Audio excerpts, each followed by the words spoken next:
Welcome back to the deep dive. Today we're jumping into something that feels really relevant right now, organic soap. You see it everywhere, hear about conscious consumerism, but is it, just a trend or is something bigger going on? It's a great question because it really makes you stop and think about what's actually in the stuff we use every day, right on our skin. Exactly.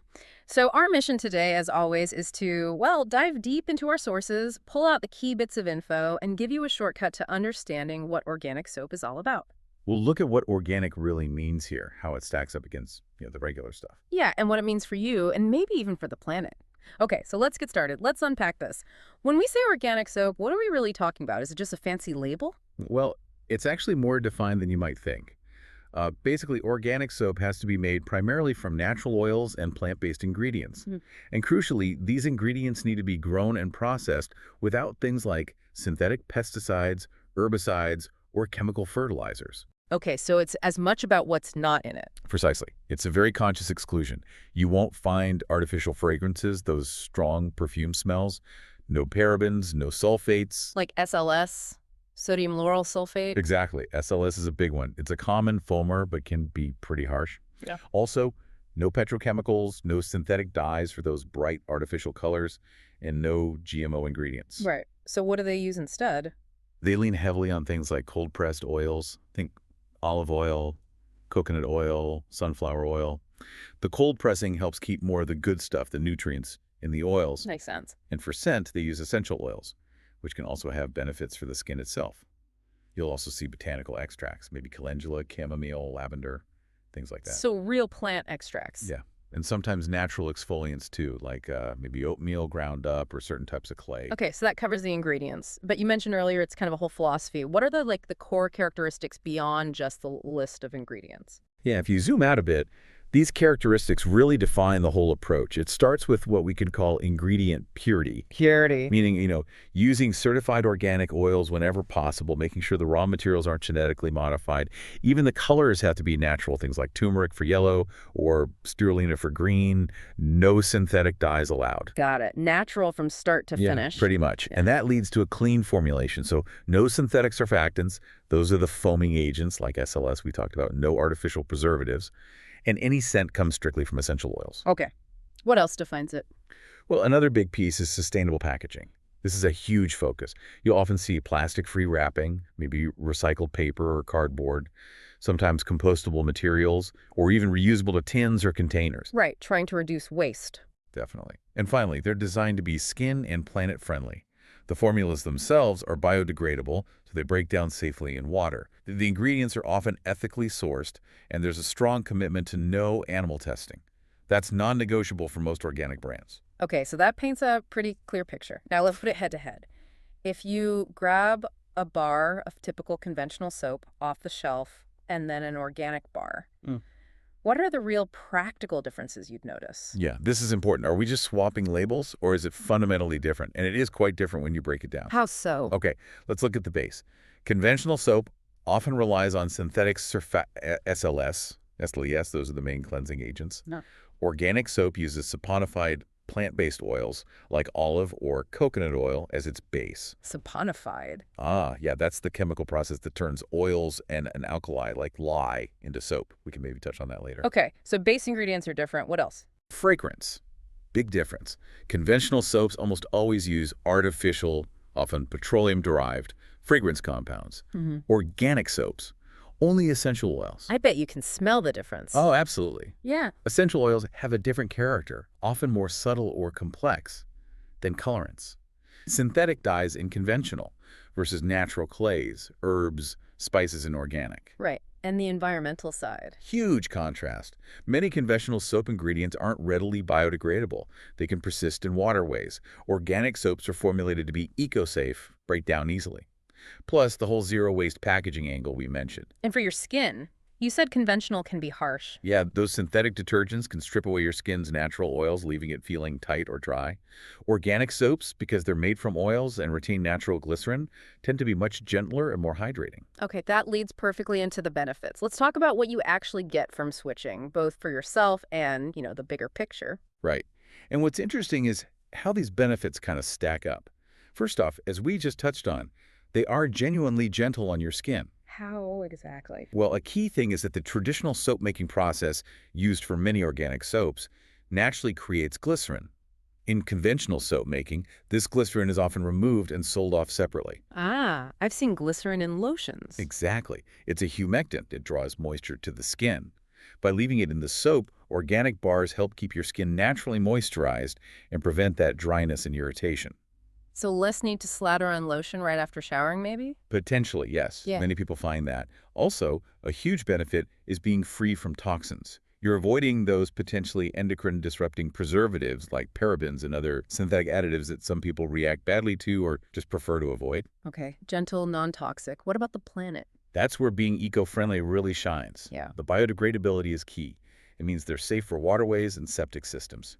And the packaging focus makes a real difference. You mentioned plastic-free and zero waste. Yes. Solid bars inherently avoid plastic bottles. They often come wrapped in paper or cardboard that's easily recycled, or even naked with just a small label.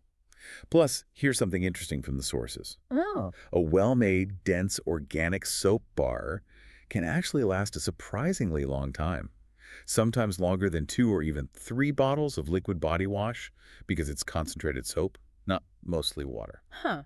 So potentially more cost-effective, too, not just less waste. It can definitely work out that way. And finally, there's often a sense of traceability and craftsmanship. Many organic soaps are made in smaller batches. Like artisanal? Sort of, yeah. Our sources mentioned examples like soaps being handmade locally in Spain. This often means you get better quality control and you know exactly where the ingredients are coming from. That craftsmanship part sounds fascinating. You mentioned a specific process earlier. How are these actually made? It's not just dumping stuff in a vat, right? No, not at all for the traditional ones. Huh? Many high-quality organic soaps use what's called the cold process method. Cold process? Yeah.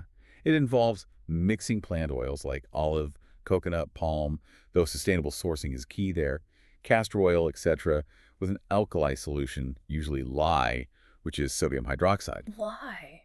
Isn't that dangerous? It is in its raw form, yes, which is why soap making requires careful handling and safety gear.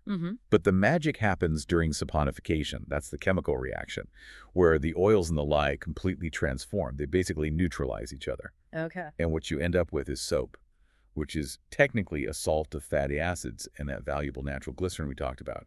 There's no actual lye left in the final, properly cured bar of soap. So it's a chemical transformation, not just mixing. Exactly. And it's cold because you're generally not adding external heat or very little, just relying on the heat generated by the reaction itself. Then after it's mixed and poured into molds, it needs to cure. Cure, like cheese. Huh. Sort of. It needs to sit for several weeks, usually 4 to 6 weeks or even longer.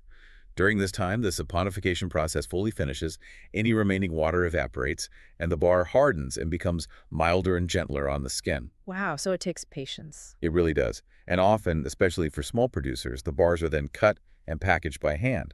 As one source put it, no machines, no shortcuts. It's a real craft. That really adds a different perspective. Okay, let's shift to some practical things. We get questions from listeners. What are some common things people ask about when they're considering organic soap? Yeah, good idea. There are definitely recurring themes. One big one is about sensitive skin. People wonder if it's genuinely better. And is it? Generally, yes. Because it avoids those harsh synthetic detergents, artificial fragrances, and dyes which are common irritants, it's much less likely to cause reactions or flare-ups for most people with sensitive skin. Okay. What about using it on your face? People are often wary of bar soap for the face. That's a valid concern, as facial skin is more delicate. Yeah. But many organic soaps are formulated gently enough for facial use, especially unscented ones, or those with very mild botanicals like chamomile or calendula. You'd still want a patch test, of course. Right, always patch test. Another one, lather. Do they actually lather up well without those chemical foaming agents? Ah, the lather question. Yeah. Yes, they do lather well. It might be a different kind of lather, though. How so? Instead of big, airy, almost superficial bubbles you get from SLS, organic soap lather tends to be creamier, denser, richer. It's very effective at cleansing. It just feels different. That's thanks to the specific fatty acid profiles of the oils used, like coconut oil, which is known for creating good bubbles naturally. Okay, so different feel, but still works. Good to know. What about vegan and cruelty-free? Overwhelmingly, yes. The ethos behind organic usually aligns very strongly with animal welfare. So most organic soaps are vegan using only plant oils. and are definitely not tested on animals. It's a core principle. That's great. And are there, like, different kinds, or is it all just basic soap? Oh, there's huge variety. You can find bars enriched with vitamin E and scented with vanilla, ones using colloidal silver for its antibacterial properties combined with lavender. Oh, wow. Yeah, multi-purpose bars designed for hair, face, and body to minimize waste. We even saw mentions in the research of specialized bars, like DT-free insect repellent soaps using essential oils like citronella. The possibilities are really broad. So quite versatile. It seems like choosing organic soap isn't just, buying a different product. It feels like a more holistic choice. I think that's a good way to put it. It connects personal care with broader concerns about health and the environment. So what does this all mean then, wrapping up? It really seems choosing organic soap isn't just about getting clean skin, though. That's part of it. It's kind of about contributing to a cleaner world, too, in a small way. Every shower, every hand wash could be seen as this little act of wellness for you and maybe a little bit for the planet. Well said. It's about conscious choices. Which leads to our final thought for you, the listener. If a simple, everyday choice like the soap you use can actually have this kind of ripple effect on your body, on the environment, maybe even on small-scale craftsmanship, what other small, seemingly insignificant daily choices might we be overlooking? What other routine habits might hold bigger implications for our health, for sustainability, maybe even for our connection to how things are made? Something to ponder until our next deep dive.